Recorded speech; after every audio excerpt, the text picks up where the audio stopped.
All right, still with me, our trial attorney, Afi Patterson, and criminal defense attorney and Florida State Representative Michael Gottlieb. They've been giving us great analysis thus far. And Afi, this YNW Melly hearing here is all a bit messy. How do both sides now move forward from here? Well, we're going to have a hearing, I think, this Friday. So nobody's moving anywhere yet. The judge still has to decide whether he is going to dismiss the entire state's attorney's office or whether he's going to dismiss Christine Bradley. I think sanctions might also be on the table as a remedy for, or some type of public admonishment as a remedy for this Brady violation. I think here in the testimony that we just saw, she said that she asked Brady about the question, or the communication that he had with Gorell.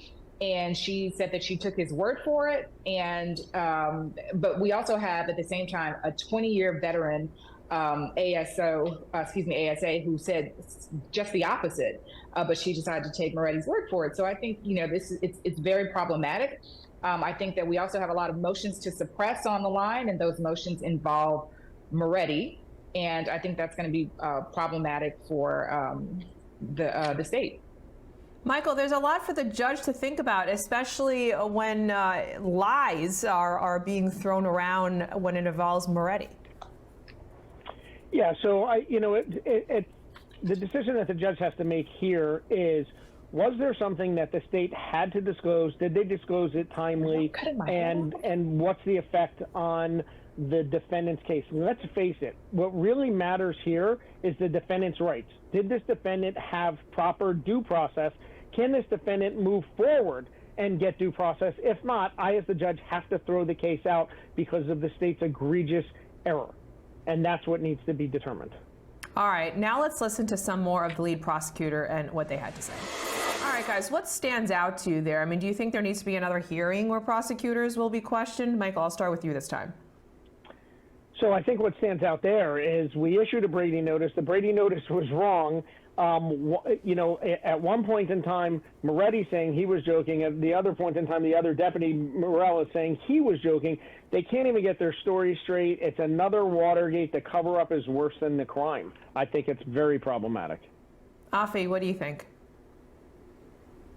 I think that this is a perfect example of why we rarely see defendants testify. And I know that she's not on trial here. She's not a defendant. But if I was watching this trial and I was watching the comments, and when you testify and you are subject to the scrutiny, you have so many comments. Look at the way she's moving her neck. Look at her tone, look at her answers, look at how she's deflecting. You are under so much scrutiny. And I think this is just a perfect example of, that's all that was going through my head. This is why you don't let your defendant testify, because even if she is forthcoming, which it doesn't appear to be by the way she answers and by the way she deflects, but even if she is being forthcoming, she's not being just judged clearly. She doesn't have a clear slate. You have just so much heightened scrutiny.